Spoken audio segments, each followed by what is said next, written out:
Hi guys, black fungus के बारे में थोड़ी सी इन्फॉर्मेशन लेंगे। देखिए, ब्लैक फंगस जो होती है वो स्पोर्स की फॉर्म में हर जगह होती है एनवायरनमेंट के अंदर। स्पोर्स क्या होते हैं?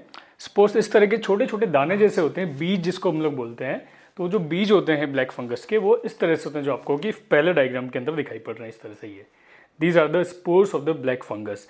अब ये जब भी इन स्पोर्स को कुछ ऐसा एनवायरनमेंट मिलता है तो ये ग्रो करके फंगस में कन्वर्ट हो जाते हैं। इसको ये समझिए। देखिए, गेहूं होते हैं, आपके गेहूं के बीज होते हैं। वो गेहूं के बीज नॉर्मली अगर आप डामर वाली सड़क पर डाल देंगे तो उससे गेहूं का प्लांट नहीं बनेगा। लेकिन वही गेहूं के बीज अगर आप एक गीली मिट्टी में डाल देंगे तो उससे ऐसे पौधे निकले आएंगे। तो ब्लैक फंगस भी बिल्कुल ऐसे ही काम करती है। हर जगह अवेलेबल है इसके स्पोर्स, लेकिन बीमारी जो होते हैं वो हमेशा नहीं करते। देखिए, होता क्या है, आपने सांस के थ्रू ब्लैक फंगस को इस तरह से आपके सांस की नली से अंदर गया। अभी सांस की नली से अंदर जाने के बाद आप दूसरे डायग्राम पे अगर ऊपर जाएंगे तो सांस की नली या अंदर नेजल कैविटी में इस तरह से आपके म्यूकोजा होती है। म्यूकोजा ऊपर जो साइनसेस के अंदर जाती है, आपके नेजल साइनसेस होते हैं। फिर इसके बाद में ये नीचे लंग्स की तरफ जाती है। तो नॉर्मली क्या होता है, जब ये म्यूकोजा में ब्लैक फंगस एंटर करती है तो ब्लैक फंगस के एंटर करने के बाद में ये म्यूकोजा के अंदर ही यहाँ पर म्यूकस होता है। वो म्यूकस इनको ब्लैक फंगस के जो स्पोर्स होते हैं उनको अपने अंदर बांध लेता है, और जब आप खांसी करते हैं, छींकते हैं तो ये बाहर निकल जाते हैं या फिर बलगम के थ्रू बाहर निकल जाते हैं। जो कुछ थोड़े बहुत अंदर चले गए या ब्लड के अंदर एंटर कर गए, उसको जो सफाई करने का काम करती है वो न्यूट्रोफिल्स करती है। न्यूट्रोफिल्स आपके ब्लड में मिलने वाली कोशिकाएं होती है।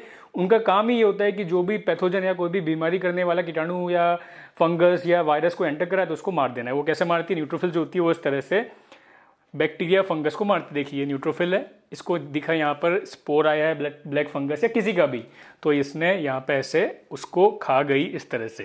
राइट, आप इसको सरल भाषा में ही समझिए। तो इस तरह से ये उसको निगल जाती है। निगल जाने के बाद में न्यूट्रोफिल्स के अंदर इस तरह का इसका डाइजेशन हो जाता है और ब्लैक फंगस का स्पोर खत्म हो गया। ये बात हो गई नॉर्मल इंडिविजुअल की। तो आपको पता पड़ा कि ब्लैक फंगस को प्रिवेंट करने में न्यूट्रोफिल्स का बहुत इंपॉर्टेंट रोल होता है।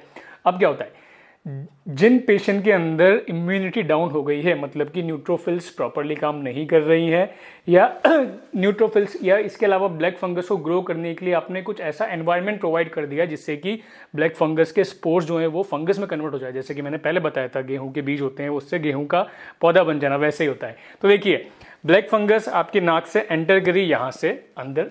अब यहाँ से ये नेजल कैविटी में जाके नेजल कैविटी में फंगस कर सकती है। इसके अलावा साइनस होते हैं आपके यहाँ, maxillary sinus, frontal sinuses, ethmoid sinuses, और ये जो साइनस होते हैं इसमें साइनोसाइटिस कर सकती है। तो साइनोसाइटिस हो जाएगा तो ऐसा कुछ फीचर्स, हमेशा ऐसा नहीं आएगा, ये तो स्किन इन्वॉल्वमेंट की वजह से, लेकिन साइनोसाइटिस अगर हो जाता है आपको तो साइनसिस में पेन होगा, आपके यहाँ पे नाक से डिस्चार्ज निकलेगा जिसका कलर ब्लैक हो सकता है, ब्राउन हो सकता है, ब्लू भी हो सकता है, वैसा पानी निकलेगा। आपको बुखार बहुत ज़्यादा आएगा।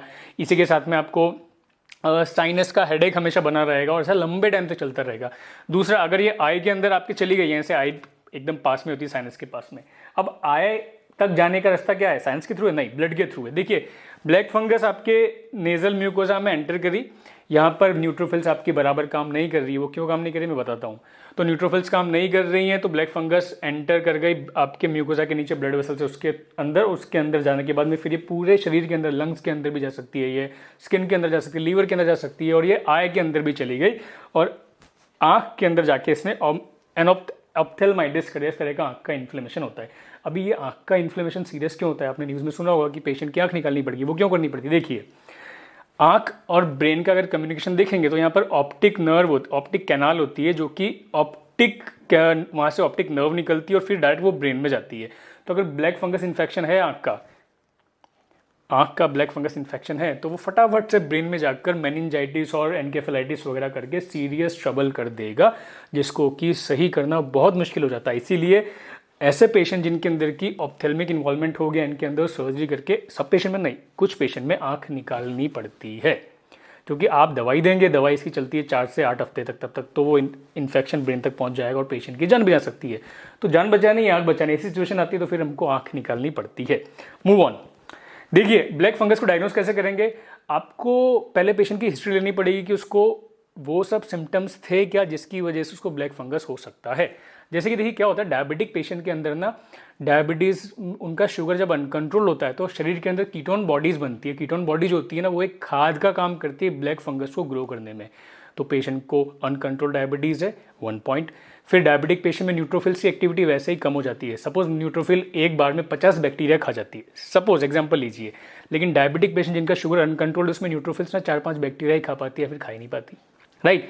तो ऐसा है। या फिर पेशेंट को स्टेरॉइड मिला हुआ है, स्टेरॉइड मतलब जो अभी कोविड के अंदर भी दे रहे हैं हम लोग, तो स्टेरॉइड, हर स्टेरॉइड देने पे ब्लैक फंगस नहीं बनती है, आप अनकंट्रोल्ड स्टेरॉइड देंगे, और यही हम सब देख रहे हैं। पेशेंट को क्या डोज देते हैं, पेशेंट डबल डबल डोज में स्टेरॉइड ले रहा है, 5 दिन के लिए बोलते हैं, 10-10 दिन तक ले रहे हैं, बंद ही नहीं करते हैं। तो लंबे टाइम तक स्टेरॉइड मिला हुआ है।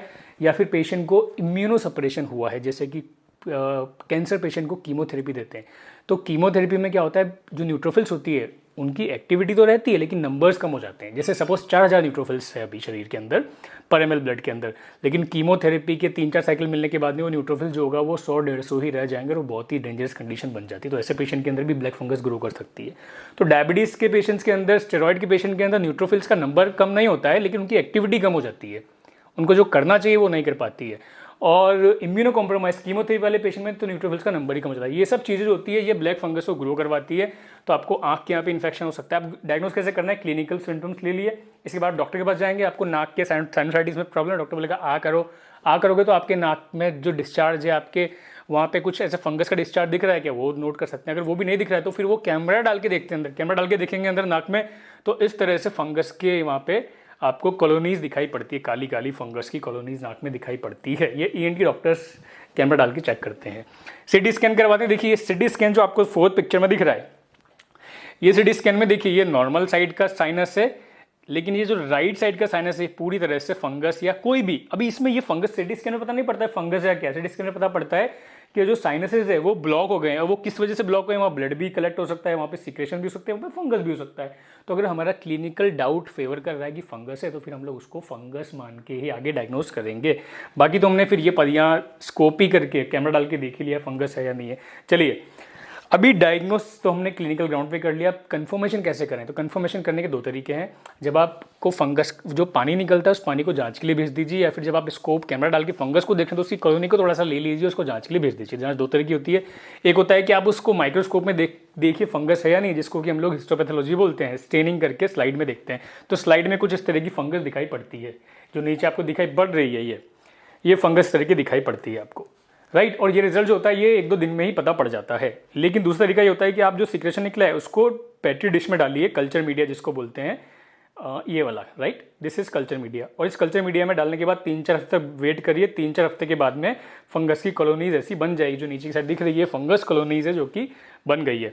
तो अभी ये 3-4 हफ्ते तक मैं वेट करूंगा कंफर्मेशन का, तब तक तो पेशेंट की जान जा सकती है। तो इसीलिए हम लोग कल्चर वाला जो मेथड होता है ना वो इतना ज़्यादा यूज़ नहीं करते हैं। हम लोग डायरेक्टली स्लाइड बनाते हैं पेशेंट की, 1 दिन के अंदर डायग्नोस देते हैं कि हाँ भाई फंगस दिख रही है, आपने इसका ट्रीटमेंट स्टार्ट कर दीजिए।